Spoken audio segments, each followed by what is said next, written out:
Ça fait toujours quelque chose d'être seul avec une voiture comme ça plutôt que quand il y a 30 personnes autour. Wow, j'étais pas prêt. Et la forme du volant de F1.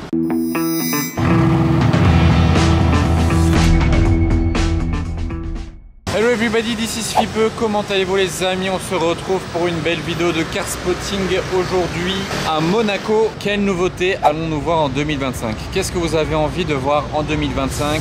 En tout cas, si vous voulez voir des nouveautés, vous êtes à la bonne place. À Monaco, on a souvent la chance de voir les voitures en avant-première ici. Et ils sont souvent premiers à les recevoir. Ou bien lorsque quelqu'un là, il vient directement avec à Monaco pour baptiser la voiture.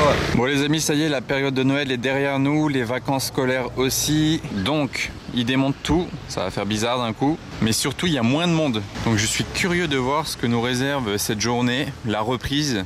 Après ça peut rebouger au niveau des concessions aussi, ils vont recevoir des nouvelles voitures à présenter ou à livrer, vu que tout reprend. Elle est belle cette 356 là.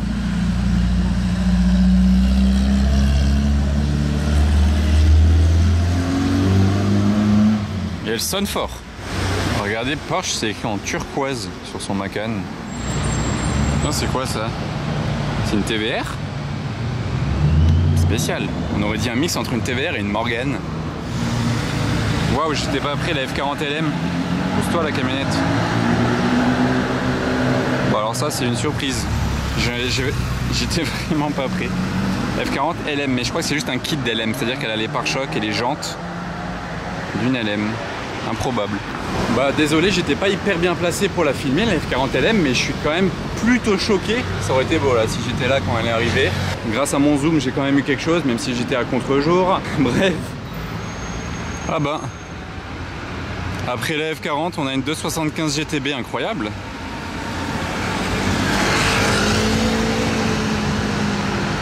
Trop stylé l'enchaînement quand même. Voilà, j'étais bien placé pour la filmer, voilà. Ça aurait pu donner ça pour la F40 si j'avais eu un peu d'avance. Mais ça fait plaisir, voilà, je me suis rattrapé. Je peux passer à autre chose. Alors ça, c'est pas une Maserati commune. Si vous avez le modèle, attendez, je vais peut-être zoomer là. Ah bah c'est une Ghibli SS. Plaque bulgare. Ah, le scooter, il nous casse un peu la vue, mais elle fume beaucoup. Oh, la nouvelle Vanquish, j'ai cru que c'était une Vantage quand elle arrivait de face parce que l'avant il ressemble vraiment beaucoup à la nouvelle Vantage en fait. Je me suis fait avoir, mais regardez la taille de la voiture.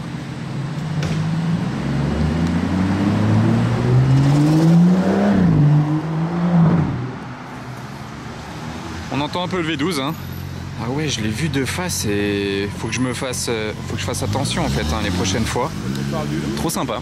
Là on a un Classe G Crazy Color Edition. Ils avaient sorti 5 couleurs assez crazy comme son nom l'indique sur le G63 à l'époque. Et en plus il n'a pas de roue derrière. Ça c'est une couleur très sympa. Elle est crazy la couleur comme son nom l'indique. Alors Huracan STO, juste quand j'arrive devant le Cipriani. Bien agressif comme ça. Et on a pas grand chose sinon ce midi.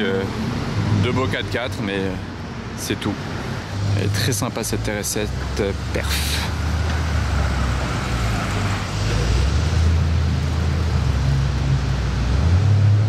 Alors désolé pour le bruit des travaux, ça tombe un peu mal mais j'étais obligé de filmer quand même. Regardez ce que je retrouve, la nouvelle Aston Martin Vanquish que j'ai vu passer là juste avant dans Monaco. Et ce que je vous disais, regardez de face, d'un peu loin. On pourrait croire que c'est la Vantage, parce que la face avant ressemble énormément à la nouvelle Vantage. Mais évidemment, quand vous la voyez de plus près ou de côté ou de l'arrière, bah là, c'est vraiment une autre voiture. Elle fait vraiment très très longue comparée à la Vantage. Le capot aussi, hein, il est beaucoup plus travaillé. Regardez comment il est dessiné. Tac tac avec les arêtes ici. Les rétros, ils se rabattent de la même manière. L'intérieur est un peu semblable, mais plus grand. Il y a de l'espace derrière les sièges pour mettre des bagages. Et évidemment, comme j'ai dit, elle est beaucoup plus longue et imposante. En fait, elle fait beaucoup plus grosse voiture. Regardez la taille qu'elle fait. Elle est vraiment très impressionnante, très longue. Et l'arrière n'a rien à voir du tout. Évidemment, le moteur aussi, hein, c'est un V12 contrairement au V8. Mais bon, ça, j'en parle même pas. Il fait un tout petit peu penser peut-être à une Valour, mais vraiment un tout petit peu. Hein. En tout cas, pas une Vantage. Fait très large aussi de derrière. Là je pense qu'elle va pas tarder à bouger. Là on est devant la concession Aston Martin mais ils vont la bouger d'ici. Donc je vais la filmer démarrer. Mais je suis très content de la voir, c'est la première fois que j'en vois une dans la rue. Donc j'ai hâte de voir les premières livrées à des clients en spotter dans la rue, parce que moi j'adore la Vanquish.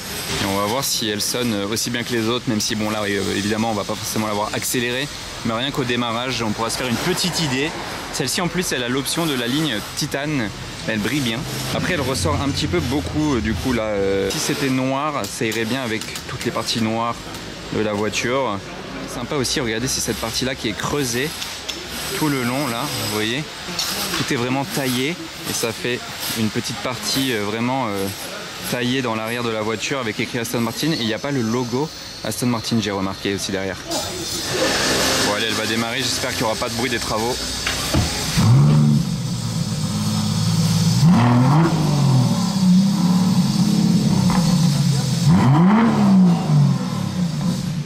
Ok.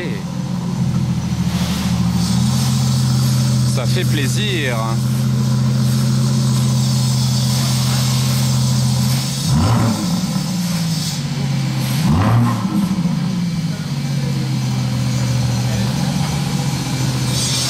Le V12 est ronronnant.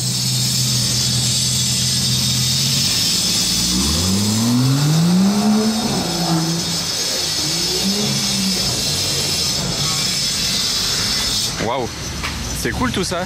Ça fait plaisir. Oh, il est beau. Encore un nouveau bleu mat. D'ailleurs, j'ai la possibilité d'essayer la voiture avec Aston Martin Monaco, comme je fais souvent. J'ai déjà fait beaucoup d'essais avec eux. Si ça vous intéresse, faites-le moi savoir. On fera un essai complet de cette voiture pour voir si elle chante bien. Donc là, c'est le G63 AMG restylé. Encore une fois, avec une couleur très sympa, bleu mat assez pétant. Ils ont sorti plusieurs nouvelles couleurs mat sur la nouvelle génération. Ça, c'est les nouvelles jantes. L'intérieur, il est nouveau aussi. Vous voyez là, avec le pad tactile ici, tout fin. Le nouveau volant. Les sièges même d'ailleurs sont gris, cuir gris, c'est sympa. Il y a plusieurs petits changements, mais aussi ce qui est simple à remarquer, c'est les 3 arêtes ici. Là, il n'y a pas de doute, il y a les 3 arêtes, c'est le nouveau, restylé. Un GLS 63 tout neuf qui va passer juste à côté d'un autre GLS 63. Je suis pas fan de ces jantes là, elles font très petites. Ou alors c'est des pneus hiver, mais vu comme ça fait pas très AMG, très sportif.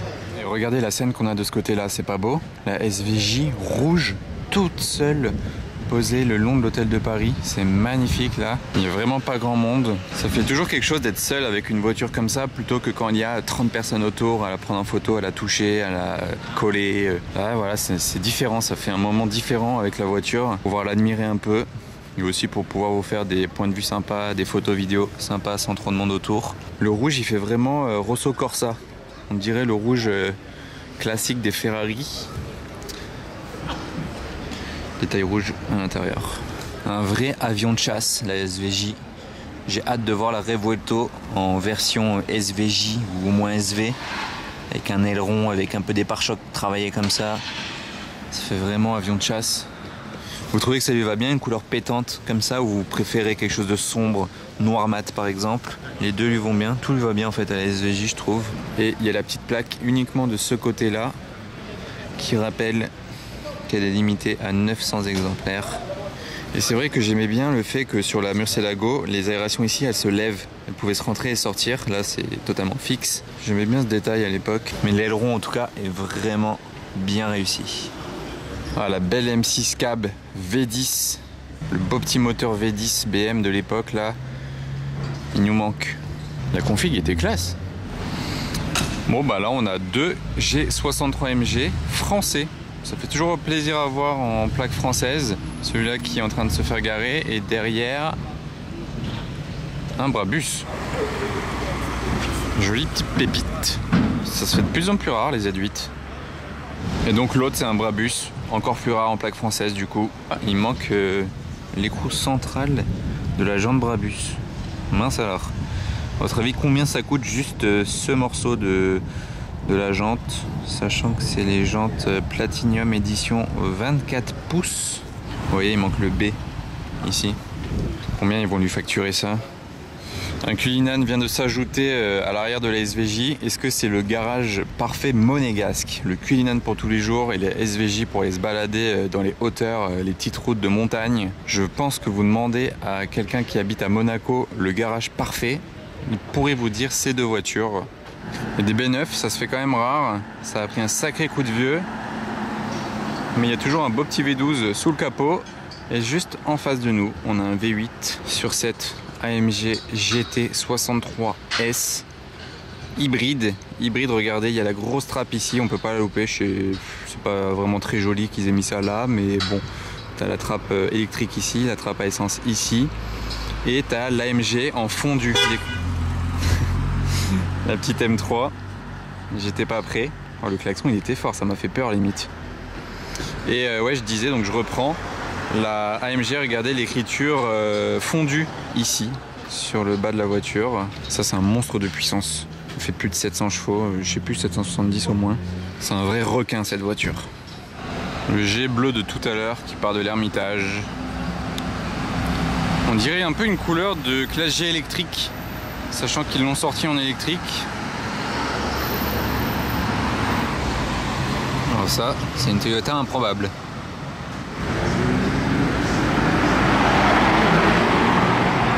Mais il est passé en mode électrique, vous voyez. Ah là là. C'est plus que c'était AMG. Mais bon, ça reste de l'hybride, donc il y a quand même le V8, heureusement. On n'a pas tout perdu, et là-bas il y a une petite signette warning. La S600 de l'époque, V12 déjà. On ne va pas entendre, j'ai l'impression.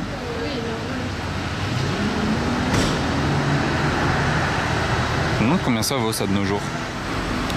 Ah, la couleur Baby Blue. Petit coucher de soleil sur la principauté, en léger, petit rosé. Waouh, j'étais pas prêt. La surprise du soir, AMG One du Luxembourg, plaque luxembourgeoise, avec la livrée complète. Je l'avais jamais vue, donc je suis trop content. Et c'est une énorme surprise pour moi parce que j'étais là en train d'aller vers l'hôtel Ermitage, je vois qu'il n'y a rien. Et j'ai vu l'aileron de requin passer ici. Mais là d'ailleurs, je discute, mais vaudrait mieux que je retourne vers la place du casino parce qu'il a deux choix. En bas de cette rue-là, soit il descend à droite vers le port, soit il va à gauche et il passe place du casino. Donc moi je vais quand même accélérer le pas au cas où il passe par la place du casino, mais je suis vraiment trop content. La surprise de la fin de journée là avant d'arrêter la vidéo. Waouh, attendez, je vous reprends place du casino. Yes, elle est là.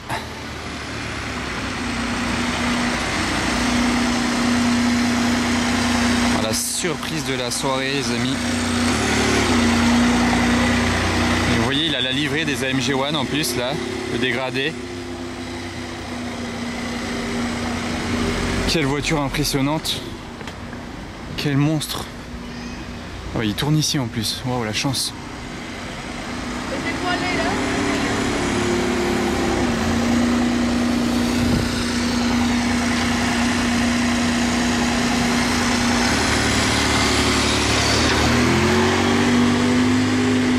On a littéralement une voiture avec un moteur de Formule 1 qui débarque place du casino. Moteur de Formule 1. Hein. J'en ai encore jamais vu garer à l'hôtel de Paris. J'ai ni moi-même ni en photo vidéo. Je me demande si ce serait pas la première qui viendrait. Ah, je sais pas s'il la laisse ou pas. Ah, il va la garer lui-même. Bah ouais, en même temps. Quoique non, il se barre. Qu'est-ce qu'il fait? Ah non, il va se garer tout seul. Waouh.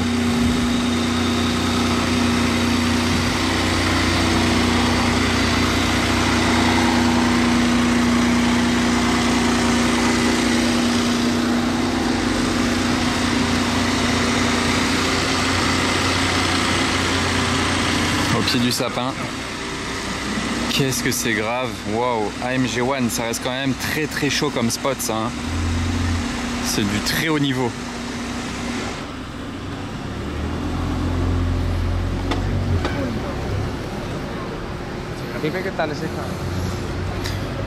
Dinguerie. Je suis vraiment refait les amis.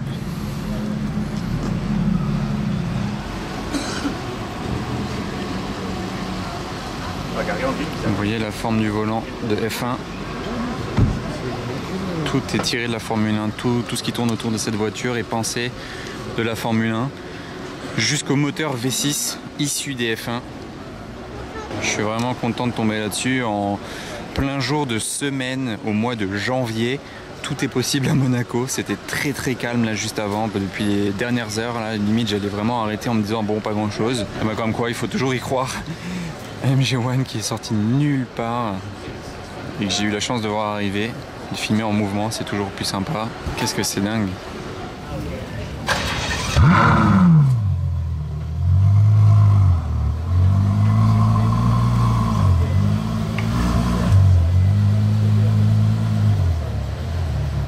Quel requin cette voiture, vraiment. Tout à l'heure je vous ai filmé la AMG GT63 en disant que c'était un requin, mais celle-ci c'est évidemment pire. Il y a écrit AMG ici dans la calandre. Le logo Mercedes, il est dans la peinture carrément, il n'est pas physique. Gain de poids oblige, le plus léger possible, hein, comme une Formule 1. De loin c'était stylé, il y a un peu moins de monde maintenant autour, ça s'est éparpillé. En plus de ça, on dirait que la voiture a bien roulé parce qu'elle est quand même assez sale. Il a fait de l'autoroute avec, c'est bien. C'est assez dingue de faire de la route avec des voitures, c'est de plus en plus rare que les propriétaires se chauffent. Écriture AMG dans les sièges. Et je vous ai déjà filmé une AMG One en race mode à Monaco, c'est-à-dire que la voiture elle se rabaisse instantanément, les arêtes ici s'ouvrent complètement, l'aileron se lève derrière, il est ici sur toute la longueur l'aileron, et les jantes très travaillées pour l'aéro et le poids. À l'intérieur les sièges sont totalement dans le cockpit, ils sont fixés, ils ne peuvent pas bouger, vous voyez. Ils épousent toute la voiture, vous vous asseyez vraiment dans le siège qui est dans le cockpit et vous bougez le volant et les pédales. Si vous êtes petit ou grand, c'est ça que vous ajustez. Et cet échappement central assez spécial, on dirait une turbine d'avion pour le fameux moteur. Et en fait, c'est à cause de ce moteur de F1 qu'ils ont mis des années à développer la voiture et à la commercialiser et à l'homologuer. Parce que dites-vous que la voiture a été présentée au salon de Los Angeles en 2017, quand j'y étais. En plus, j'étais à ce salon, je l'ai vu présenter en 2017 et il a fallu attendre l'année dernière pour qu'il y ait les premières livraisons. Alors dites-vous qu'on a attendu vraiment très longtemps. J'ai pas eu le temps de faire mon petit calcul. Une Aventador S nous interrompt.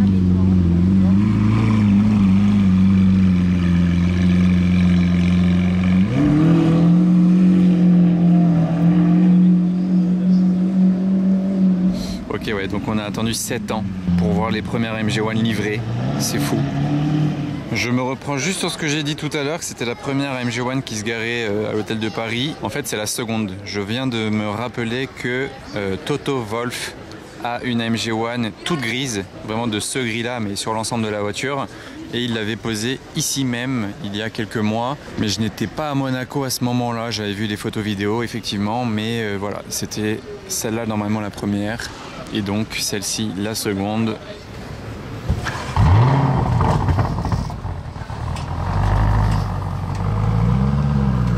Bon, vous préférez une AMG One ou une Valkyrie? C'est vraiment les deux concurrentes directes. Il n'y a pas beaucoup d'autres voitures qui peuvent les concurrencer ou qu'on peut comparer dans ce secteur-là. Donc le match est quand même présent. Cette AMG One, elle met une grosse claque, les gens sont tous choqués. Mais la Valkyrie met quand même une plus grosse claque.